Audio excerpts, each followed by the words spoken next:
ఈరోజు బైబిల్ అధ్యయనం కొరింథీయులకు వ్రాసిన 2వ పత్రిక 7వ అధ్యాయం మొత్తం 16 వచనాలు. ప్రార్థన. ప్రియమైన దేవా, మీ వాక్యాన్ని అధ్యయనం చేయడానికి మాకు సమయం ఇచ్చినందుకు ధన్యవాదాలు. మేము మీ వాక్యాన్ని విన్నప్పుడు మా మనస్సులను పునరుద్ధరించండి మరియు మాకు అవగాహనను ఇవ్వండి. యేసు నామములో ఆమెన్. కొరింథీయులకు వ్రాసిన 2వ పత్రిక 7వ అధ్యాయం. ప్రియులారా, మనకు ఈ వాగ్దానములు ఉన్నవి గనుక దేవుని భయముతో పరిశుద్ధతను సంపూర్తి చేసుకొనుచు శరీరమునకును ఆత్మకును కలిగిన సమస్త కల్మషము నుండి మనలను పవిత్రులనుగా చేసుకొందము. మమ్మును మీ హృదయములలో చేర్చుకునుడి. మేమెవనికి అన్యాయము చేయలేదు, ఎవనిని చెరుపలేదు, ఎవనిని మోసము చేయలేదు. మీకు శిక్షావిధి కలుగవలెనని నేనీలాగు చెప్పలేదు. చనిపోయినగాని జీవించినగాని మీరును మేమును కూడా ఉండవలెననియు మీరు మా హృదయములలో ఉన్నారనియు నేను లోగడ చెప్పితిని గదా. మీ ఎడల నేను బహుధైర్యముగా మాటలాడుచున్నాను. మిమ్మును గూర్చి నాకు చాలాంతిసేము కలదు. ఆదరణతో నిండుకుని ఉన్నాను. మా శ్రమయంతటికి మించిన అత్యధికమైన ఆనందముతో ఉప్పొంగుచున్నాను.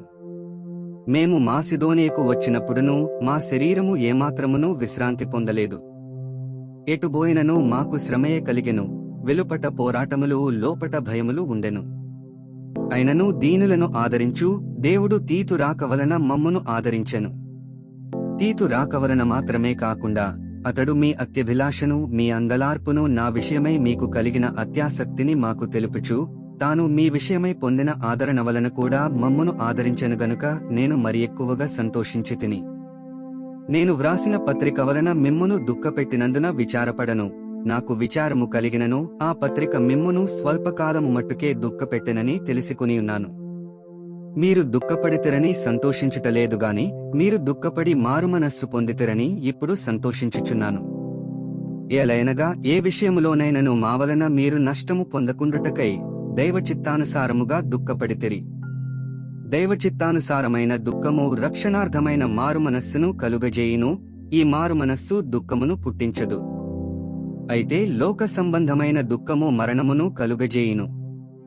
మీరు దేవుని చిత్తప్రకారము పొందిన ఈ దుఃఖము ఎట్టి జాగ్రత్తను ఎట్టి దోషనివారణకైన ప్రతివాదమును ఎట్టి ఆగ్రహమును ఎట్టి భయమును ఎట్టెంభిలాషను ఎట్టి ఆసక్తిని ఎట్టి ప్రతిదండనను మీలో పుట్టించెనో చూడుడి. ఆ కార్యమును గూర్చి సమస్త విషయములలోనూ మీరు నిర్దోషులైయున్నారని రుజువు పరచుకొంటిరి. నేను మీకు వ్రాసినను ఆ దుష్కార్యము చేసిన వాని నిమిత్తము వ్రాయలేదు. వాని వలన అన్యాయము పొందిన వాని నిమిత్తమైనను వ్రాయలేదు. మా ఎడల మీకున్న ఆసక్తి దేవుని ఎదుట మీ మధ్య బాహాటమగుటకే వ్రాసితిని.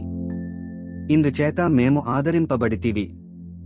అంతేకాదు, మాకు ఈ ఆదరణ కలిగినప్పుడు తీతు యొక్క ఆత్మ మీ అందరి వలన విశ్రాంతి పొందినందున అతని సంతోషమును చూచి మరి ఎక్కువగా మేము సంతోషించితివి. ఎలయనగా నేనతని ఎదుట మీ విషయమై ఏ అతిసేపు మాటలు చెప్పినను నేను సిగ్గుపరచబడలేదు. మేమెలాగు అన్నిటినీ మీతో నిజముగా చెప్పితిమో అలాగే మేము తీతు ఎదుట మీ విషయమై చెప్పిన అతిసేపు మాటలు నిజమని కనబడెను.